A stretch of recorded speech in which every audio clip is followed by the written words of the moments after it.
सभी अहम ख़बर खां खे आगाह कयूं पिया। इंसानी हक़नि वारे खाते के बेहतर बणाइण जी ज़रूरत है। निगरान सूबाई वज़ीर उमर सूमरो जो ये चवणु आहे त स्कूलनि कॉलेजनि ऐं मदरसनि में शागिर्दनि खे इंसानी हक़नि बाबति तालीम ॾियण जी ज़रूरत आहे। जॾहिं इंसानी हक़नि जो खातो संभालियो त ॿुधायो वियो त इहा पोस्ट ऑफिस वांगुरु आहे। MLOs जी भर्तियुनि में सियासी मुदाख़लत वधीक नज़र अची रही आहे। अहम ख़बर असां सां शेयर करे रहिया आहियूं। इंसानी हक़नि वारे खाते खे बहितर बणाइण जी ज़रूरत आहे। निगरान कानून वारे वज़ीर जो चवणु आहे त स्कूलनि कॉलेजिस ऐं मदरसनि में शागिर्दनि खे इंसानी हक़नि बाबति तालीम ॾियण जी ज़रूरत आहे। जॾहिं इंसानी हक़नि जो खातो संभालियो त ॿुधायो वियो त इहा पोस्ट ऑफिस वांगुरु आहे। एक भेरो ॿीहर अवां खे आगाह कयूं पिया। ब्रेकिंग न्यूज़ आहे। कराची में इंसानी हक़नि वारे खाते खे बेहतर बणाइण जी ज़रूरत आहे।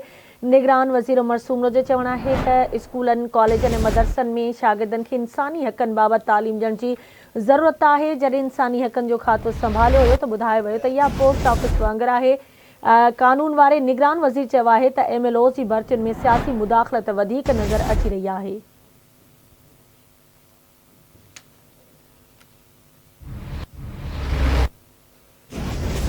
अहम ख़बर असां सां शेयर करे रहिया आहियूं। इंसानी हक़नि वारे खाते खे बहितर बणाइण जी ज़रूरत आहे। कानून वारे निगरान वज़ीर उमर सूमरो जो चवणु आहे त स्कूल कॉलेजिस ऐं मदरसनि में शागिर्दनि खे इंसानी हक़नि बाबति तालीम ॾियण जी ज़रूरत आहे। तफ़सील ॿुधाइण लाइ असां लाइन ते मौजूदु आहे कराची मां आवाज़ न्यूज़ जो चीफ रिपोर्टर गाज़ी झंडीर।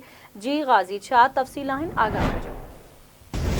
जी बिल्कुल, कानून वारे खाते बाबति निगरान सूबाई वज़ीर उमर सूमरो अॼु हिकु मक़ामी होटल में तक़रीब में ख़िताब करे रहियो आहे। उमर सूमरो अॼोके तक़रीब खे ख़िताब दौरान चयो आहे त इंसानी हक़नि वारो जेको खातो आहे उनखे वधीक बहितर करण जी ज़रूरत आहे। सूबे अंदरि इंसानी हक़नि वारे खाते जो जेको सिस्टम आहे उहो डेटा बेस जो हुअणु घुरिजे ऐं डेटा सिस्टम खे वधीक ओपन करण जी ज़रूरत आहे। ख़ासि तौर ते जेको तनफ़ी तशद्दुद आहे उन में कानून शहादत खे बहितर करण जी ज़रूरत आहे। स्कूलनि ऐं मदरसनि में इंसानी हक़नि जे हवाले सां तालीम ॾियण जी ज़रूरत आहे जीअं मुआशिरे में वधीक बहितरी आणे सघिजे। ख़ासि तौर ते उमर सूमरो जो चवणु आहे त इंसानी हक़नि जा जेके मामला आहिनि उहे इंतिहाई सीरियस आहिनि।